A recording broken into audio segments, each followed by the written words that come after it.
Hello everybody, this is Tim here again, here with another episode of BoomStick Critique. I figured I'd go ahead and jump in with The Spy Who Loved Me, the next Roger Moore film. I just want to say that I actually really enjoyed this one.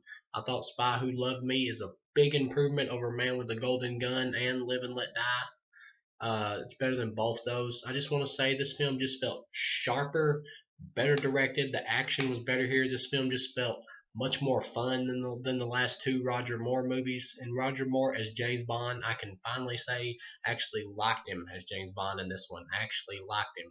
I loved his cocky assness that he had in this movie going on, and his smart ass remarks were top notch. The only thing, I mean, every now and then he'd get one little corny wisecrack or action movie style one liner that was kind of stupid. But other than that, he was perfect here. I loved him. This movie just had such a fun vibe to it, just very similar for in like the fun vibe section to me as From Russia with Love. This movie just reminded me of that film in terms of like feeling. This film is more campy than that one, but like in terms of like the fun feel, I feel like this kind of captured the essence of that one.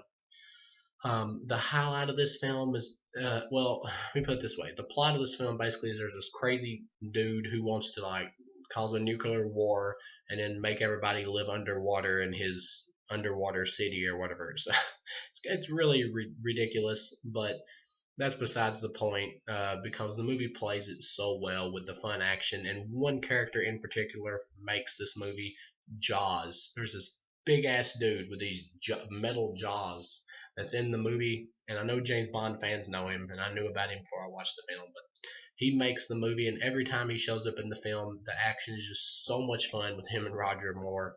It's just so much fun, and every time he like fucks with James Bond barely manages to get away from him, and you think Jaws is dead, but of course he just keeps popping back up or no, popping back up over and over.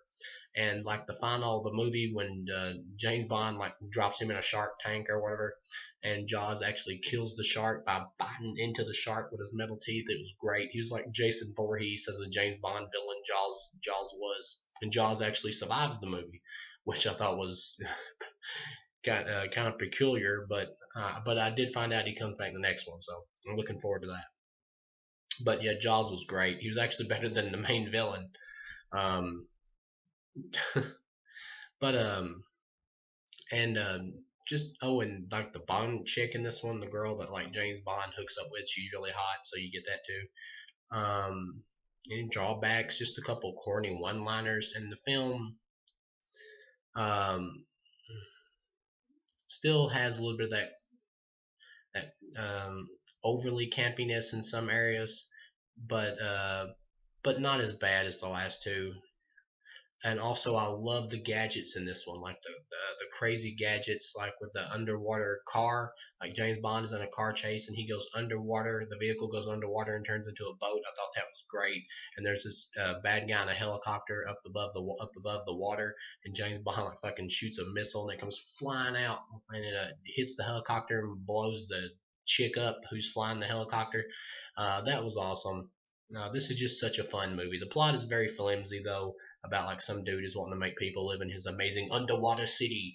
But other than that, this is a really fun movie. But I will say Jaws makes this movie. Jaws is great.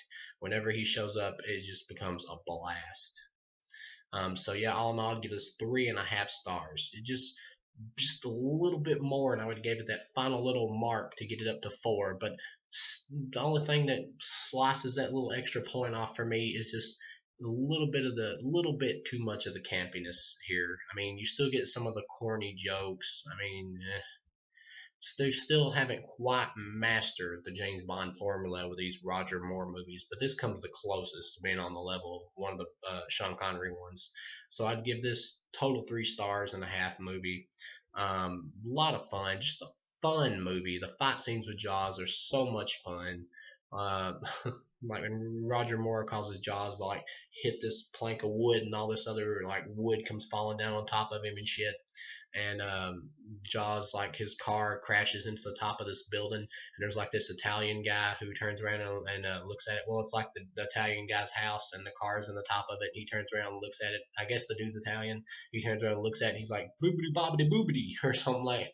I'm just fucking around, but he says something like really over the top in Italian. At least I'm guessing it was Italian. But and then of course Jaws just like walks out of the building though, and like dusts himself off like car crash, nothing. But he totally made the movie. If it wouldn't have been for him, I will admit this movie wouldn't have been as much fun. But just the writing itself felt sharper here, as did the directing. But yeah, fun movie. Recommend it totally. Definitely one to watch if you're a James Bond fan. And now that this one has turned out much better than I thought it would, I'm actually really looking forward to seeing the next one.